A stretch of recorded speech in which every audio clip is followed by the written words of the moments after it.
Yo quisiera abordar los asuntos de gobernabilidad desde la importancia o la necesidad que tendría Panamá de un nuevo pacto social durante esta coyuntura. Por eso, como ven, mi presentación se llama Un nuevo pacto social, gobernabilidad para la reconstrucción de Panamá. Estoy hablando, quiero decirles, no para el corto plazo. Hay tareas inmediatas que hay que asumir para afrontar esta pandemia, pero sí pensar en el mediano y largo plazo. Ya se ha dicho en presentaciones anteriores, durante todo el CADE, que los efectos de la pandemia van a durar mucho tiempo. Así que pensemos un poco en el mediano y largo plazo, en ese pacto social y en esa gobernabilidad para la reconstrucción del país. Contestando rápidamente, en el poco tiempo que tengo, contestando estas 4 preguntas. ¿Cuál ha sido el esquema de gobernabilidad de Panamá en los últimos, digamos, 30 años? ¿Cuáles son las demandas de la población panameña? Estamos hablando de gobernabilidad democrática, por eso es importante que la ciudadanía participe y tener en cuenta qué es lo que la ciudadanía quiere y cómo imaginamos el país. También hablemos de qué capacidad tiene el Estado para atender esas demandas. Por ahí voy a pasar rápidamente, no porque no sea importante, sino porque las expertas que hablaron ayer hicieron énfasis en eso, hablaron largamente de eso, y también los economistas que hablaron el martes hablaron de esa capacidad del Estado panameño, y luego el centro de la presentación, que es cómo plantear el nuevo pacto social. ¿Cuál ha sido el esquema de gobernabilidad de Panamá en los últimos 30 años? Ha tenido dos patas, digamos. Lo primero es la representación y la participación, cómo ha funcionado. Hemos tenido en Panamá un diseño electoral básicamente excluyente. Sobre eso varios especialistas hemos escrito en los últimos años. Ese sistema de circunscripciones pequeñas, la fórmula electoral para las elecciones legislativas, que muy poca gente entiende, pero que también crea mayorías artificiales, han llevado a que tengamos un sistema, una política personalista y altamente clientelar. Pero no solamente estos elementos del diseño de las circunscripciones y la fórmula electoral, sino que también es muy importante tener en cuenta que el financiamiento de la política en Panamá, hasta a las elecciones pasadas, donde se comenzó a corregir eso, ha sido tremendamente permisivo y opaco y ha excluido a buena parte de la población y de actores políticos importantes de la competencia electoral. Panamá no es uno de los países más presidencialistas de América Latina, pero sí hay un sistema presidencial, pero sobre todo presidencialista, pero sobre todo muy centralizado. En la ciudad de Panamá tenemos un órgano legislativo que también es consecuencia de ese diseño electoral excluyente, con una dinámica clientelar fuerte, pero quisiera hacer énfasis sobre que es un órgano legislativo subordinado al órgano ejecutivo. La representación política que se logra a través de las elecciones del órgano legislativo no se traduce en proyectos a la ciudadanía a la que representan, sencillamente porque los diputados y las diputadas no hacen el presupuesto de la nación, que para eso deberían estar. Pero claro, mucha gente dirá, con esta asamblea que tenemos, por la manera en que la elegimos, es mejor que no hagan el presupuesto. Pues son el tipo de cosas que hay que corregir. Tenemos también un órgano judicial altamente politizado, precisamente porque nuestros partidos políticos no logran movilizar a la ciudadanía detrás de sus proyectos, las resuelven en el ámbito judicial, además de que tenemos un órgano judicial pobremente financiado. Y tenemos poca participación en asociaciones civiles. El CIEPS ha hablado y tiene datos que comprueban que en Panamá hay una alta desconfianza interpersonal, por lo tanto tenemos poco capital social y participamos poco en organizaciones, porque no confiamos entre nosotros. Y esa participación es necesaria también para que haya un esquema de gobernabilidad sano. La otra pata es el del diálogo político, es una particularidad panameña, que descansa sobre nuestra cultura comercial de la negociación, y que también es producto, esto lo digo como un elemento, digamos, positivo, no se me malinterpreten por favor, pero también esa cultura del diálogo político en Panamá descansa sobre la exclusión electoral. ¿Por qué? Porque hay muchos actores políticos importantes que no logran participar con buenas condiciones en las elecciones y por lo tanto piden diálogos fuera de las instituciones representativas. Y también ha respondido esa cultura del diálogo político a la coyuntura que teníamos en la década de los 90, necesitábamos reconstruir la comunidad política. Ahora estamos en una coyuntura distinta que luego voy a explicar. En fin, que hemos tenido durante estos últimos, desde 1992, unos 19 diálogos políticos con éxitos relativos. Los más importantes han sido los de la década de los 90, que estaban dedicados sobre todo a los temas de democracia y al Canal de Panamá. Las élites panameñas han respetado bastante bien los diálogos, los acuerdos que hubo sobre el Canal de Panamá. Todos los demás, los diálogos sectoriales de la segunda etapa y los de la tercera etapa, normalmente tienen que reeditarse, los que tienen que ver con los temas sociales. Por lo tanto, en esos diálogos hemos tenido lecciones que hemos aprendido de qué podemos seguir haciendo, pero también hay lecciones de qué no debemos hacer. Básicamente en Panamá, en nuestros diálogos que hemos respetado, nos hemos estado poniendo de acuerdo sobre las cosas en las que ya estamos de acuerdo con las personas que estamos de acuerdo en todos esos asuntos. Bien, ¿cuáles son las demandas de la población? Y esto es muy importante. Estamos hablando de gobernabilidad democrática y necesitamos saber qué quiere la ciudadanía panameña. En CIEPS hemos estado trabajando sobre este tema. Miren, a finales del año pasado realizamos la encuesta de ciudadanía y derechos y la población nos dijo que los principales problemas del país, no soñábamos con que hubiera pandemia, eran la inseguridad, eran la educación y la corrupción. Eso a finales del año pasado. Algo ha cambiado esto. Cuando encuestamos en marzo del 2020, ya dentro de la pandemia, la desigualdad pasó del sexto lugar, tenía solamente 5% de menciones, pasó del sexto lugar en marzo al primer lugar, ahí lo pueden ver en la gráfica, con 31% de las menciones. Se puso en el segundo lugar la corrupción y en tercer lugar la educación, como los principales problemas del país. Ya en Panamá, según datos de otras encuestas, sabíamos que en Panamá que hay una sensibilidad importante con los temas de desigualdad, pero lo que ha hecho la pandemia es priorizar para la ciudadanía, poner a la desigualdad como el principal problema del país en marzo. En junio volvimos a encuestar y más o menos los resultados fueron los mismos. Se mantuvo con el mismo porcentaje la desigualdad, pero como segundo problema, y en primer lugar se puso la corrupción, que subió 9 puntos porcentuales, y luego la educación se mantuvo como el tercer problema.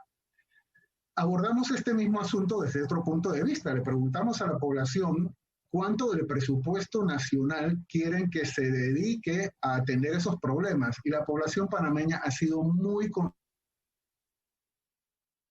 consistente en pongamos atención. La población panameña quiere que se atienda con el presupuesto nacional, en primer lugar, la educación. Así lo dijeron en octubre, antes de la pandemia, lo dijeron en marzo y lo dijeron en junio. La salud. La salud es la gran prioridad de la población panameña a finales del año pasado y en medio de la pandemia. En segundo lugar, la población quiere que el presupuesto del país se dedique a la educación. Y eso no ha variado en ninguna de las encuestas que hemos hecho. El cambio sí lo ha habido en el tercer lugar. En octubre del año pasado, la tercera prioridad era la vivienda. Y ahí teníamos la trilogía de los servicios básicos por excelencia: salud, educación y vivienda. Pero a partir de la pandemia, en marzo, se puso en el tercer lugar de las prioridades de los panameños la investigación científica. De un salto enorme, del octavo lugar al tercer lugar. Y cuando volvimos a preguntar en junio, se mantuvo en primer lugar la salud, en segundo lugar la educación y en tercer lugar nuevamente la educación científica. La pandemia ha servido para que la ciudadanía panameña descubra a la investigación científica como un elemento de su bienestar.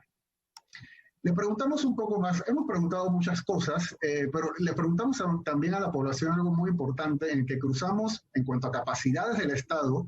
Las demandas son importantes, ya las hemos visto, y también es importante la capacidad que tiene el Estado para atender esas demandas, para generar bienestar.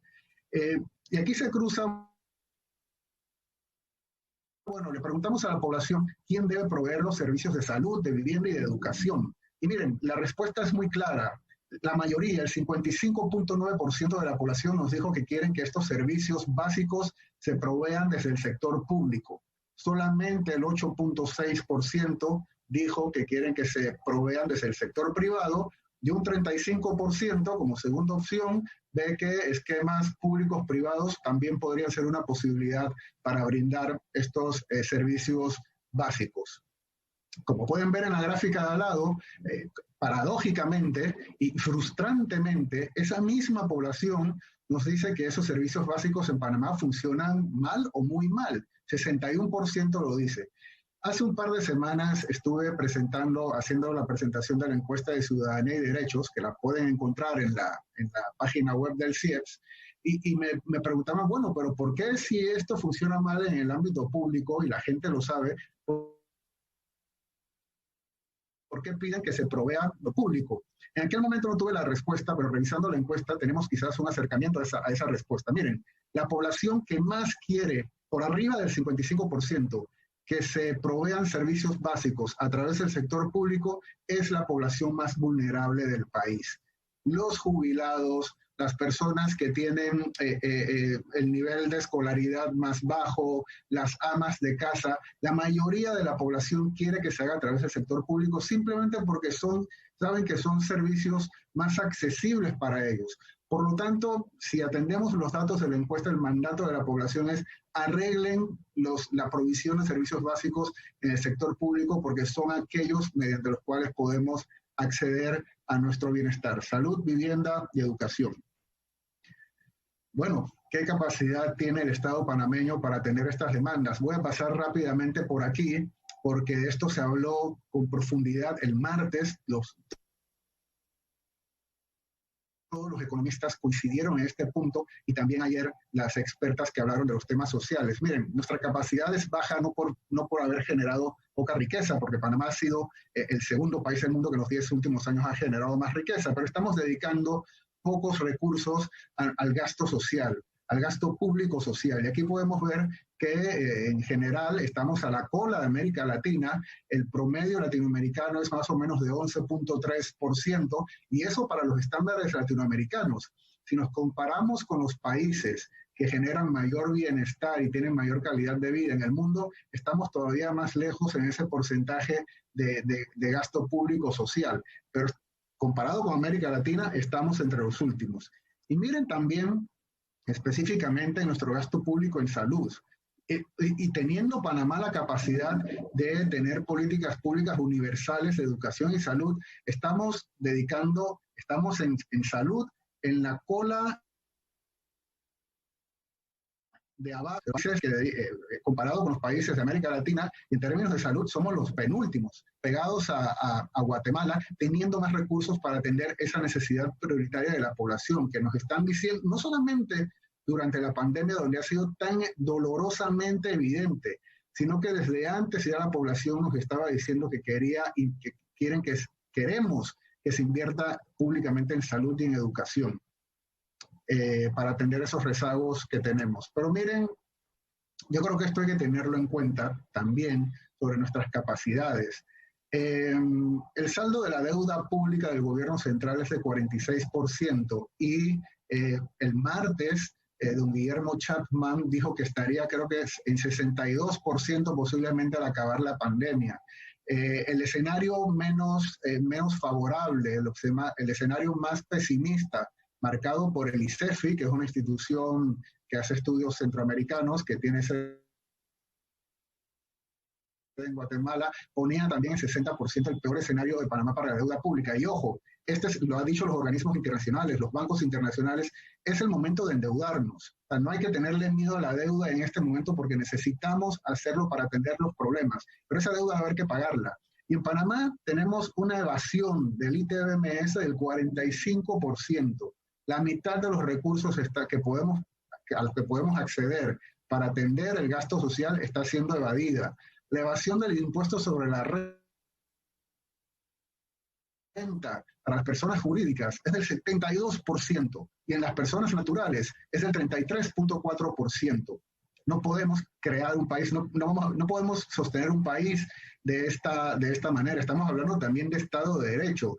Hay que cumplir la ley, todas las leyes, y por lo tanto tenemos que evitar la evasión. Pero también tenemos una carga tributaria, lo dijo don Guillermo Chapman, que es la segunda más baja de toda América Latina y que es la más baja de toda América Central, solo 7.7%. Así tampoco vamos a poder atender las necesidades de salud y de educación del país, y tampoco vamos a poder pagar esa deuda porque vamos a tener que pagarla, empezar a pagarla en algún momento. Eso en cuanto a las capacidades del Estado panameño. Dicho todo esto, pensando en el esquema de gobernabilidad, la manera en que se reproduce la gestión de gobierno, es decir, la representación, la particularidad panameña del diálogo, el diálogo político, esos 19 diálogos nacionales que hemos tenido en 30 años, y viendo las demandas de la población, hay que tener en cuenta, formular políticas públicas sin tener en cuenta lo que quiere el principal actor y el sujeto de esas políticas públicas, y viendo las capacidades del Estado, digamos fiscalmente, porque se podría hablar también de otros asuntos en cuanto a esas capacidades. Veamos cómo planteamos un nuevo pacto social para Panamá. ¿Cuáles son las premisas de ese nuevo pacto social? Miren, lo primero es que el canal ya es panameño. Somos conscientes, a ver, muchas corrientes de opinión y actores políticos insisten en que Panamá durante el siglo XX tenía un objetivo, y que una vez hemos cumplido ese objetivo nos quedamos sin una, digamos, para el país. Pues ya lo tenemos. La pandemia, este evento, Marco Fernández el martes decía, a ver, ¿qué hemos aprendido de la pandemia? Si encontráramos una vacuna mañana, ¿habremos aprendido algo? Yo espero que hayamos aprendido que el gran objetivo que debe tener el país, no solamente porque lo dicen los expertos y las expertas, sino porque la población también nos lo está diciendo, es la desigualdad, es superar la desigualdad. ¿Dónde se intersectan este asunto del dinero, los costos y la democracia? Miren, hay un politólogo latinoamericano que posiblemente, quizás María Esperanza coincidirá conmigo, que alguna gente dice que es el mejor politólogo latinoamericano de nuestra generación. Aníbal Pérez Liñán tiene unos estudios muy importantes sobre cómo quiebran los regímenes democráticos. Y una de las cosas más interesantes que ha dicho Aníbal Pérez Liñán es que las democracias quiebran cuando las élites dejan de asumir los costos de la desigualdad, de superar la desigualdad. Dicho de otra manera, si nosotros nosotros las élites sociales, económicas y políticas no asumimos los costos de la desigualdad para superarla, estamos haciendo una apuesta por el quiebre de la democracia panameña. Pagar para sostener las políticas que superan la desigualdad es una apuesta por la democracia. Por otro lado, la otra premisa es algo que nos ha dicho, el problema de la discriminación política en Panamá, que es muy serio.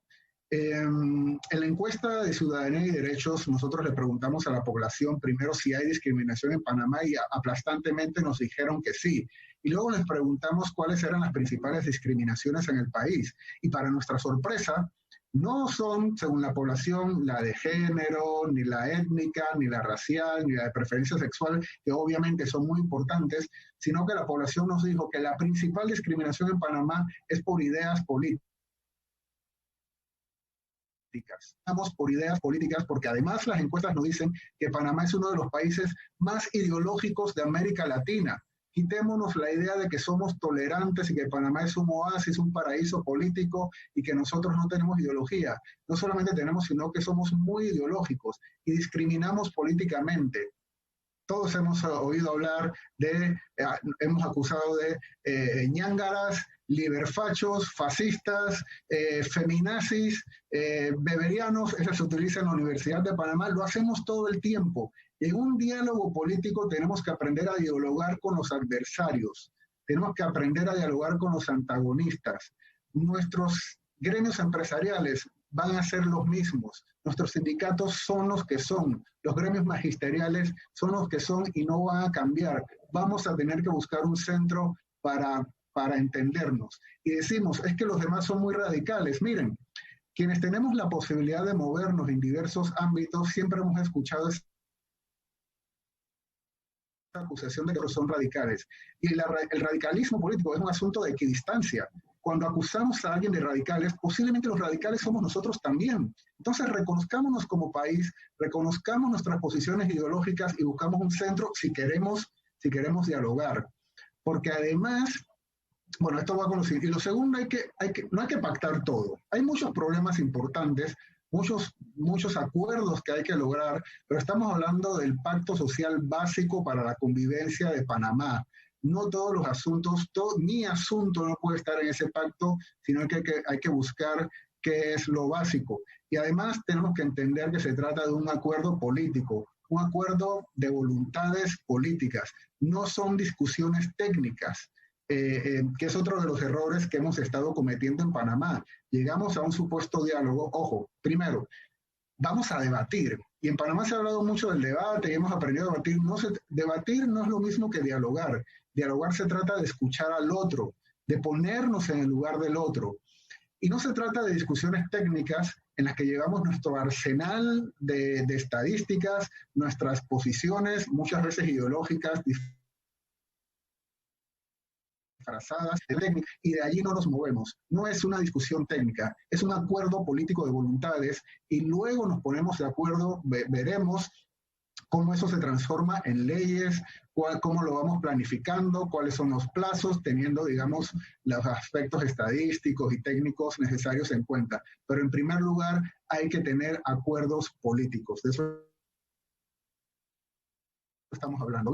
¿Cuáles podrían ser esos puntos del pacto? Y esto también hay que pactarlo, pero yo quiero proponer algo teniendo en cuenta que todos estos puntos necesitan del otro, no son individuales, están interconectados, son dependientes. Lo primero es que hay que eliminar la corrupción y ser transparentes. Y hablo de eliminar la corrupción también, a ver, y no lo hago por ingenuidad, siempre se hace la broma cuando se recuerda en las palabras del expresidente colombiano Julio César Turbay, cuando decía que había que reducir la corrupción a sus mínimos razonables. Pues no, en una negociación política, en un diálogo político de este tipo, pues tenemos que apuntar a los máximos, a eliminar la corrupción y a ser transparentes. No podemos tener una gobernabilidad sana si estamos perdiendo recursos. No podemos aportar al Estado para tener una mejor salud, una mejor educación, una mejor vivienda, más investigación científica, si hay el temor de que ese dinero va a desaparecer. Y hay que ser transparentes en todos los ámbitos. La corrupción no es solamente un problema de la administración pública y del ámbito público, sino de todos los agentes económicos, políticos y sociales, es de toda la sociedad.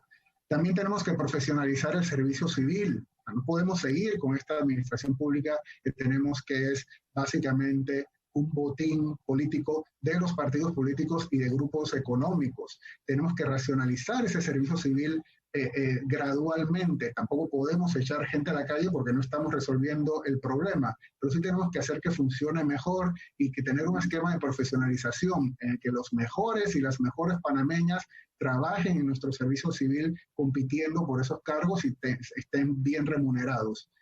Tenemos que acabar con la evasión fiscal. Y esto es simplemente cumplir la ley como la tenemos ahora. No podemos sostener un país con los niveles de evasión fiscal que tenemos en Panamá. Allí hay muchos de los recursos que necesitamos para mejorar la salud, la educación y la vivienda. Y el cuarto punto yo diría que es la base de ese pacto social panameño para el siglo XXI. Reconstruir la institucionalidad de salud, de educación y de vivienda. Es lo que nos está pidiendo la población, es la cachetada que nos ha dado la pandemia en los últimos meses. Pero no podemos ponerle recursos a lo loco, a la salud, a la educación y a la vivienda. Tenemos que tener claro realmente cuánto dinero necesitamos para hacer esto.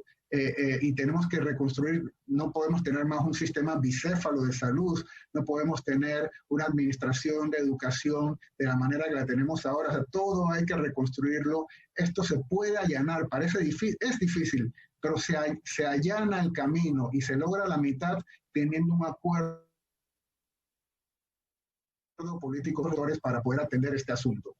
Necesitamos obviamente un sistema electoral más proporcional, con circunscripciones más grandes, con una fórmula electoral realmente proporcional, con un financiamiento de la política que permita a la población participar. Yo sé que hay miembros en la nueva Junta, felicidades, en la nueva Junta Directiva de APEDE, que están a favor de tener un sistema de financiamiento público de la política total o cercano a ser total. Eso va a ser un gasto importante, pero necesario para poder adecentar nuestra política y acabar con el tráfico de influencias. Siempre alguna gente piensa que el peor problema del financiamiento en la política es el financiamiento ilegal. No, es el financiamiento legal, por lo que genera de tráfico de influencias. Necesitamos más participación ciudadana para que este esquema de participación y un sistema electoral más proporcional generen rendición de cuentas. Una ciudadanía que exige rendición de cuentas hace que el país sea más gobernable. Tenemos que avanzar, ya hemos avanzado un poco en el proceso de descentralización, no solamente la descentralización vertical, digamos, de la administración, sino la descentralización horizontal, insisto, con participación ciudadana. Los latinoamericanos somos los inventamos eso que se llama los presupuestos participativos. Apliquemos eso en Panamá, que la gente participe.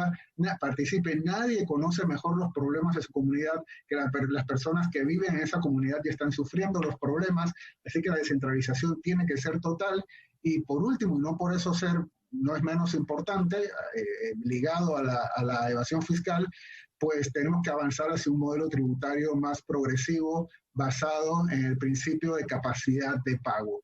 Quien más puede pagar, pues tiene que pagar un poco más para tener un país realmente solidario.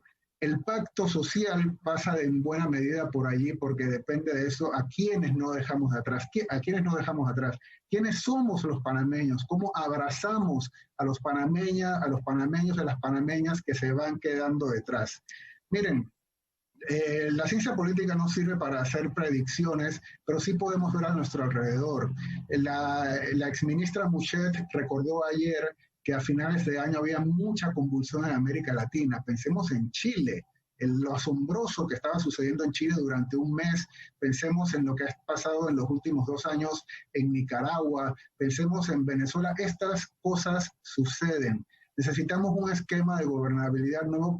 Y recordemos, perdonen, lo que estaba sucediendo en octubre del año pasado en Panamá y a principios, cuando no podíamos modificar la Constitución y hubo movilizaciones de varios días de las juventudes panameñas. Esa convulsión puede llegar al país si no atendemos esas demandas de la población. Hagámoslo, la invitación es hacerlo de manera pactada, buscando dónde nos podemos poner de acuerdo para que estos cambios no sucedan de manera violenta y traumática. Muchísimas gracias. Las preguntas, don Harry. Pensando en este necesario diálogo para un nuevo pacto social en Panamá, ¿quiénes, desde su punto de vista, deben participar en ese diálogo? Gracias, Hugo. Mira, este es uno de los asuntos, de los nudos más importantes de la necesidad de plantear un nuevo pacto social en Panamá, porque aunque estamos hablando de un espacio participativo, se necesita tener un mínimo de representatividad para poder dialogar. Y ya a finales del año pasado, cuando se planteó la reforma constitucional, nos dimos cuenta que hay una crisis de confianza en todos los actores. Y de hecho esa crisis de confianza en todos los actores no ha mejorado, no ha cambiado. Todos los actores privados y públicos, digamos, según las encuestas que ha hecho el CIEPS, los medios de comunicación, los bancos, el órgano ejecutivo, o sea, todos han perdido la confianza de la población, excepto uno, el Instituto Gorgas. El único actor que está de pie en cuanto a confianza de la población en este momento es el Instituto Gorgas. O sea, plantear un diálogo va a necesitar regenerar la confianza de la ciudadanía en todos los actores. De todas maneras, hay algunos, sabiendo eso, que tienen que estar, si vamos ya a concretar con quiénes lo hacemos. Obviamente, tiene que estar el gobierno nacional, el órgano ejecutivo. De hecho, la exministra Mouchet dijo que un diálogo de este tipo debe ser convocado por el gobierno. Eso es lo más probable es que tenga que ser así. Deben estar los partidos políticos, tienen que estar también los gremios empresariales, los sindicatos, sabemos cuál es su representación. Debe estar la FENACEP, seguramente, deben estar los gremios de maestros. Quizás hay más dificultades por saber cómo encontrar una fórmula representativa para organizaciones de la sociedad civil, porque el principio de ellos no es de representatividad, sino de participación. Tampoco puede estar todo el mundo, Hugo. Eso hay que tenerlo en cuenta. Miren, el pacto de Bambito lo firmaron 37 personas. En los pactos de la Moncloa en España lo firmaron 10 y los pactos de Esquipula centroamericanos lo firmaron 5 personas. O sea, necesitamos encontrar un esquema de representatividad que nos ayude a plantear ese pacto y también hay que sincerar, y con esto cierro la respuesta, hay que sincerar cuáles son los intereses económicos, los actores económicos más importantes del país. Ellos también deberían dar la cara en un pacto social de este tipo y participar en la negociación necesaria. Harry, usted mencionó como uno de los puntos para discutir en el diálogo acabar con la corrupción. Siendo así, ¿cómo se acaba con la corrupción? Sí, claro. Claro, mira, si hubiera una fórmula mágica, seguramente, y si yo la hubiéramos aplicado y si yo la tuviera, pues se las habría proporcionado hace tiempo. Pero, mira, bromas aparte. Hay una parte, digamos, filosófica en todo esto. La población Panamá, todos los panameños y todas las panameñas, los actores políticos y sociales más influyentes, tenemos que pensar, bueno, ¿hacia dónde está dirigido el Estado panameño? ¿Para quién es el Estado panameño? El Estado panameño no es de los partidos políticos. El Estado panameño no es de los empresarios. Tampoco es de los sindicatos, tampoco es de los gremios, no es de los gremios profesionales. El Estado panameño es de todos y de todas. Cuando tengamos eso claro y queramos actuar en función de eso, entonces podemos abordar los problemas de la corrupción y hay algunas cosas concretas muy importantes. Por ejemplo, el financiamiento de la política, ya lo mencioné, esto es importantísimo, cómo financiamos la política, pero también necesitamos regular el lobby económico en la Asamblea Nacional, por ejemplo. Eso hay que transparentarlo y hay que tener reglamentos sobre cómo va a funcionar. También hay que impedir las puertas giratorias. Cuando tenemos gente que pasa del ámbito privado al ámbito público y luego muy probablemente en el ámbito público trabajan para el ámbito privado y luego vuelven, también eso hay que regularlo y acabarlo. O sea, eso, mira, Hugo y quienes me escuchan, no hay nada que inventar. O sea, todo eso está inventado. El asunto de la evasión fiscal no es un problema de software o tecnológico. Eso también podemos comprarlo y ponerlo. Es cuestiones de voluntades políticas, así como hicimos con el canal, es ponernos de acuerdo en cómo vamos a acabar con la desigualdad, cómo vamos a financiar esos servicios públicos básicos que pide la ciudadanía y a partir de allí lo demás es carpintería, como decía mi madre. Harry, ¿cómo sustentamos que se requiere de un aumento en la inversión social si no existe evidencia de que los recursos asignados están siendo gestionados efectiva y eficientemente? Así es, miren, eso es un asunto estratégico. Nosotros no podemos pedirle a la población, aunque también es una excusa que se usa muchas veces, creo que lo dijo don Guillermo Chapman, cuando decía, bueno, es que como se van a robar el dinero, entonces no pago. No, y, sí y no. Nosotros no podemos ser responsables, políticas, económicas y sociales no pueden ser responsables pidiéndole a la población los recursos para estos asuntos si hay el temor de que eso se va a perder, se va a utilizar mal o se va a robar. Por eso yo hablaba de que hay que racionalizar estos servicios de salud, de educación y de vivienda para poder hacer un uso responsable. Muy posiblemente hay que dar señales. Antes, estratégicamente, hay que dar señales de un buen uso de los recursos públicos para entonces poder robustecer el financiamiento de la provisión de esos servicios públicos. Fue lo que se hizo, por ejemplo, recuerdo en España, y lo que se hizo estratégicamente fue comenzar a reparar todas las aceras, porque todos pasamos por las aceras, bueno, no en Panamá, pero sí en España, todo el mundo pasa por las aceras y es lo más visible. Y cuando las aceras comenzaron a funcionar, a estar en buen estado, la población comenzó a confiar en que sus recursos iban a ser bien utilizados.